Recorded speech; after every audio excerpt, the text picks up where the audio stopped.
Okay, so Allison, what's your last name? McGuire. Allison McGuire. And you're with whom? Walk. Walk. How do you spell that? WALC. The K was taken. There's a little. I got one laugh. I'll take it. No, And we got that domain name. So how did you come up with that name? Well, it took a long time. We tried all different spellings, and then it just stuck. Having a super short name made it easy for people to understand. People pronounce it in all sorts of ways, so that's kind of fun, and it's easy to optimize for the web. So we were very happy about that. Absolutely. What does Walk do? Well, actually, what do you do for Walk? What So is your Walk position? is my company. Well, Walk is I'm your. the founder Is and it Walk CEO. or Walk? Walk, just like Walk. Oh, walking. I'm kind of with the C there. I feel like I'm compelled to say Walk. Exactly, which is why it's kind of fun. Oh, okay. I'm having a blast. Okay, now that we know that it's your company, Yes. what is it that Walk does? So Walk gives walking directions based on visual cues instead of north-south. So we'll say walk towards Starbucks, make a right at Chase Bank, etc. And now we're adding in these real-time experiences of city streets. So whether you discover something cool, or this is where you propose to your future wife, or this is where your mom had her 30th birthday, all of a sudden it gives this new context for places that you know very well or you're traveling to. Is it an app? Yes, Okay, so it's on iOS and Android? correct. Yeah. What about the Windows? Negative. I know about 2 people who have told me they have Windows Phone. I had a Windows phone. Had. Had. Yes. Okay. And I liked it very much, but nobody else did. So. Exactly. Not worth the investment for us. No, not then. But We I love would change Microsoft. my phone every 6 months, so it lasted 5 months. And so you have this app, and it gives directions. So is this kind of like AI? No, so we now are doing directions in augmented reality, which is using your camera interface to get directions and explore and discover. What we're really focused on is the journey, not so much the destination. There are tons of apps, whether it's Yelp or TripAdvisor, that can tell you great places to go, but we want to make sure your journey to get there is amazing. Can you be a little bit more verbally descriptive?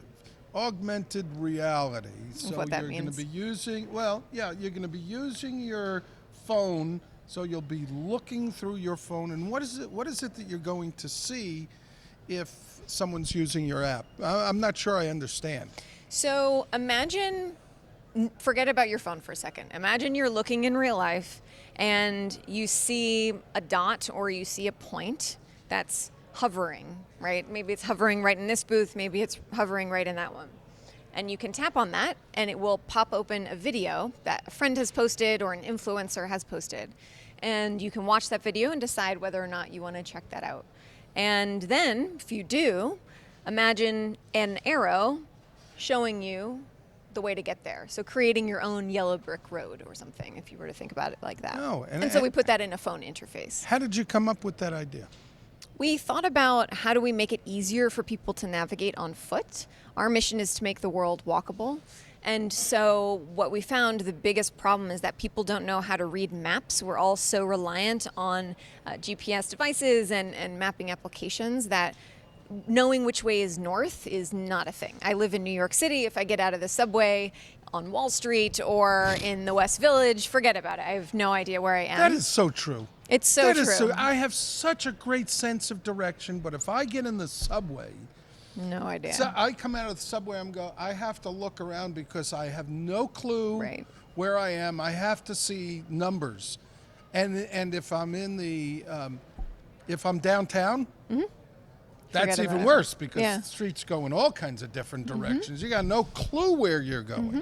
Well, so So that's where the birth of Walk came from? Yeah, so somewhat. So our proprietary orientation technology exists nowhere else in the world that I'm aware of.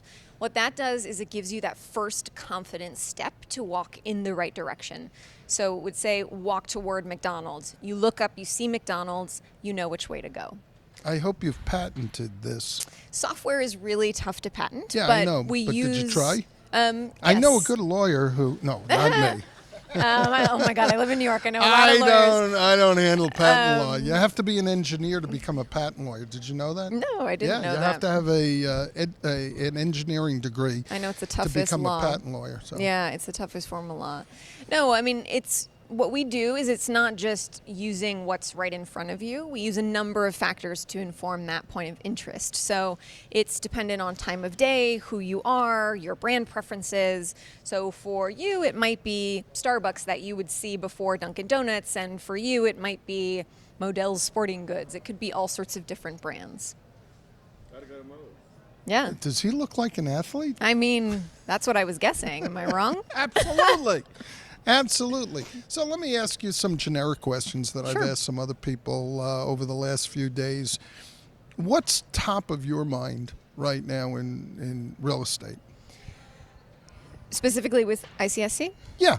Yeah, so ICSC has been really interesting because with retail and real estate, there are a number of shifts with younger demographics. So younger demographics are hungry to engage with brands in a new way. So they don't want an ad that pops up on their phone while they're watching YouTube saying buy Clorox bleach. They're not interested. It's not relevant for them, it's not hyper targeted at them, and it's not helpful. So interrupting their experience as opposed to providing something useful and something fun and making it feel like it was made just for them is something that they will then convert on. So what we provide is the opportunity for brands to convert foot traffic into sales. That is unique, and that makes people feel like offers were made just for them. I'm glad you said that because now I have the question about your business model. Mm-hmm. How do you make money? So there are a number of ways that we make money. As a startup, you trial different things and see what sticks. So McDonald's was our first client, paying for R&D on us figuring out the converting foot traffic into sales. They're really interested in all sorts of new technology. We won their Innovation in Transportation Challenge, and they want to see how they can get McDonald's into people's hands in new and creative ways. So that's one way, is the advertising model. The other way is licensing and local installation. So we work with all sorts of, whether it's cities or it's membership organizations, where they have specific content that they want to share in a small geolocation area. So Mexico City is not really a small area, but they have content that they want, whether it's tourists to see or locals to see. We can implement that content into our map, and then people can explore and discover that in a new way. A lot of our team comes from Waze, so we use a lot of those learnings and understandings to inform how people navigate and share content. In relation to real estate and your company, what keeps you awake at night? So many things keep me awake at night. I don't know particularly about real estate. I know you're running a startup, so Sure. everything keeps Sure. you awake. But if you could think of something that relates to retail real estate. So with retail real estate, well, I can I'll edit give this you, out if you. No, it's fine. I'll give you an example, but this is more on real estate for consumers, and then you let me know how you think Okay. that applies to your audience. So with respect to, so there are certain entities, whether it's for rentals or for buying, that we've been testing out in New York, which is, okay, let's say you're in the market to buy $1 million condo and you only like particular areas, and one weekend you're out walking around Soho. If any of you have never been to New York, I apologize. I'm going to give all New York references. But you're exploring this area that you really like. Well, how are you going to find what's on the market? You have to go on an app. Usually Street Easy is the most popular in New York. And you go on that app and you try and figure out, okay, I need to put in the location, but then I have to figure out what street and triangulate where I'm standing right now, and then where are the places that I want to look for, as opposed to literally opening up an app and seeing that content in your real space. And so that all of a sudden gives people opportunities to say, oh, this is an area that I really would like to live. And of course you have to go and see the unit, but it gives people more of that. Now, there's an opportunity for us to do that on, with other commercial partners, but that's how we've thought about that application.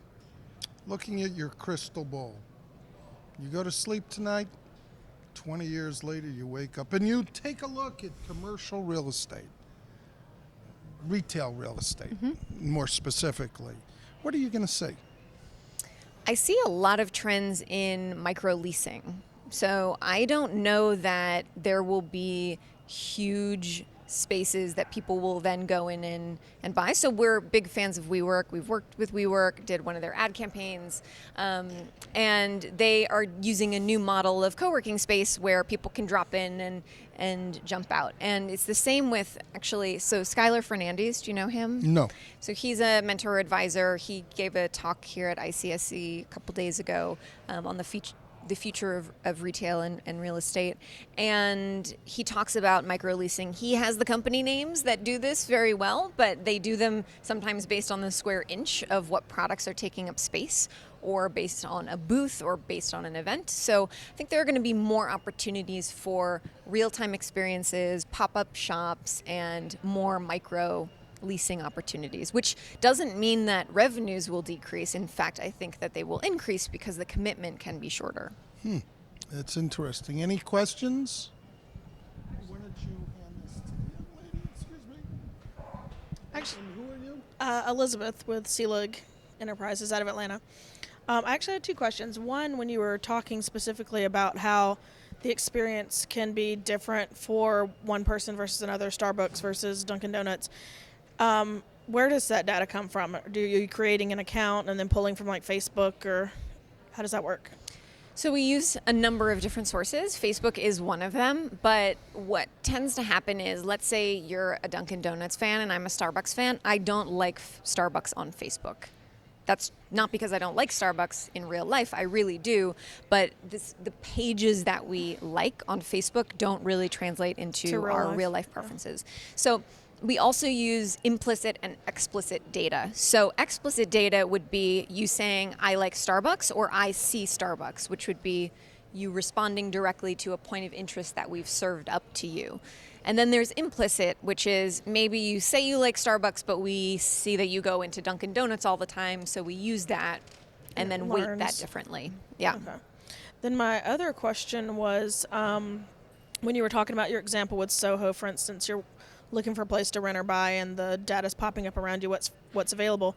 Do you see that translating either as your technology being used by someone like a Quantum Listing or a CoStar, where that you could see available commercial spaces around you if you're a broker, for instance, or a sole proprietor, mom and pop, that doesn't subscribe to a CoStar or to a multi-listing, and just see what's around you? Yeah, absolutely. So we've been focused really on the consumer side and direct to consumer, but what we're finding is a lot of traction on the enterprise side. So whether that's doing direct licensing deals with these particular locations, or looking at service professionals and retail professionals, real estate professionals, we can flex the platform to meet your needs, and you are everyday consumers as well as having your job. So we want to be able to provide that for your particular needs.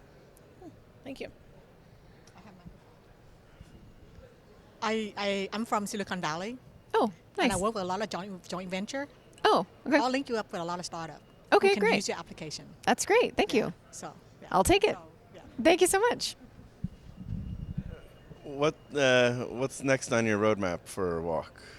So we've been working on this augmented reality piece. We want to we've been in beta testing for a while now, and we're ready to get this new version pushed out, which is this real-time experiences piece. And we're super excited about that because we've been beta testing with younger and younger generations, and I can say that because they're 14, 15, 16, 17, and wow, I just realized how different life is now with that generation growing up with smartphones and with the internet. And so we are focused on those demographics and making sure that the content they're creating is compelling for them. So whether it's what we've been playing around with is saying, oh, can you post this type of content, to see if that accelerates the rate at which they post content or the people that they share it with. So we're kind of testing out a number of those different ideas to figure out what's going to be best for that audience to start.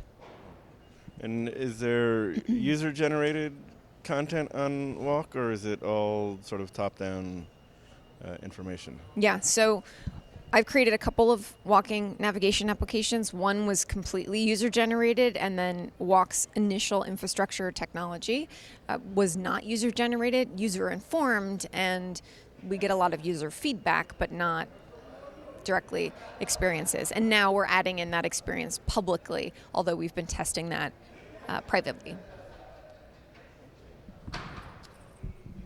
Okay, the lawyer in me has just come out. So there are a couple of issues that struck me. One, I've been a general counsel for a supermarket chain, and slip and falls on grapes used to keep me awake, because that could be a whole week's worth of revenue if one person slips and falls, and it happened all the time. You've got an app, and people are going to be looking at their phone while they're walking. Any concerns about liability from someone falling? You really are a lawyer, after all. Sorry, I think about that. No, it's fine. No, we think about it all the time. I mean, so slipping and falling is one thing, but witnessing a murder is another thing. I mean, think about how different content, when you put a device in someone's hand, they can really do whatever they want with it. I mean, because a lot of our team comes from the consumer-facing space, so Snapchat, Uber, Waze, we are aware of what liability concerns we should be thinking about, and then make sure that that's in particular user agreements. I mean, we don't own any of the content that people post. Instead, we have an irrevocable license to use it, which is very similar to what a lot of other content companies have. Okay. An irrevocable license to use the data, which raises, here comes the lawyer again, privacy and GDPR. Are you familiar with Not GDPR, no. Okay. You need to be. Because do you sell, I'm assuming people in Europe purchase your or use your app, correct? Mm-hmm. Okay. We should have a talk about the GDPR, because you do need to worry about that, which is the European Union has passed new privacy regulations, and it not only applies to you, they could probably enforce it against you, which is another conversation in terms of enforcement. How do you protect people's data? Because you're getting data. So we anonymize the data, so we don't know who you are. We don't know your first name, last name. You have a user ID, but we don't affiliate that with who you are. And the other thing that we've been thinking a lot about is blockchain. And what blockchain is for our particular application is giving you the power to own your own location data. And instead of big companies profiting off of where you are, where you go, etc., you own that, and you decide whether or not you want to turn marketing on or off. And so that way it's even more anonymized, and we work directly with business partners as opposed to consumers charging consumers for that type of thing. All right, just as an aside, no, you wouldn't hire me to handle your GDPR, but yes, you need to speak to an attorney who can help you with that, because I would think that you're squarely in the target. Always happy to talk to lawyers about more. Yeah, so if there you are know so many issues that we've lawyers. well, this is a new one for you. No, that's fine. And that's it goes fine. into effect. What's today's date? May 28th. No, May 25th. So what's today's date? The 20th. 23rd. So you got 5 days. That's the 23rd. That's fine. Huh? The 23rd. Today's the 23rd. Today's the 23rd, yeah. How come your sign says Wednesday the 20th? Because it's wrong. I thought it was wrong. You got me confused. Okay, you've got 2 days. If you want to, I can give you things to worry about to keep you awake That's at great. night. I need more things, Ridley. Yeah, well, but you do need to hire a lawyer, and again, no, we have many lawyers. I'm not the one to advise you on this, Yeah, but I yeah. can give you the general parameters For sure. for you to find a lawyer, or I can help you find a lawyer, because you do need to worry about it. Yeah, absolutely. And even you do, Linda and I probably don't have to. Diggsy, do you have people? Okay, so I I'll have get big firm lawyers too, so I can ask them about. Oh, they love spending internet. your money. Oh yeah. Okay. Any other questions? When you were talking about slipping on grapes and falling, are there not audible cues that you could use, like Yes. your AirPods or whatever with? Exactly. Yeah. Okay. And actually, we're working on a partnership with Bose, and the details of which will be announced soon. But we will be able to give you even better walking directions where you don't have to have your phone out. So as someone stay just so you tuned. know from Atlanta, this sounds like great technology. I don't go to New York that often, but I was there back in the fall, and I have a very good sense of direction in Atlanta, but not in Right, New York. right. So multiple times I walked multiple blocks in the wrong direction, Always. following my GPS. So I learned that I can't follow a GPS while walking, only Yes. while driving. Yes. It's true. Well, it's also how GPS work. I won't get super nerdy on you right now, but with GPS, I mean, you're pinging satellites, and if you're moving, and think about moving in a straight line, if you're moving in a straight line as a walker, there's not much space in between from A to B. But if you're Until you get too driving far. in A to B It's in faster. a minute, you're going to get way more accurate GPS Yeah. signal. So, Yeah. I mean, there are issues with GPS. It's funny as well. because I kept saying, why doesn't it just say left or right? Why does it keep saying north or south? I Yeah, don't know where I'm not going. helpful at all. Not helpful at all. Agreed. Great. Well, thank you. Thank you very much. Give me a call. Yeah. I'll send you in the right Absolutely. direction. Somebody should have spoken to you about that. Yeah. Yeah, All the things. I found mostly that law firms that handle it are going, everybody's got to, and Yeah. that's not entirely true, but Yeah. you're within the realm of you should be paying attention. Well, I appreciate it. Well, thank you. Sorry I'm not going to see you speak. I have to run. Oh, just pass it on to the videotape. Excuse me. I'm leaving this afternoon. Oh. I'm flying back to LA. Oh, really? Are you from LA? I'm from Orange County. Where? Oh, you live in Orange County now? Yeah. Oh, cool. Where?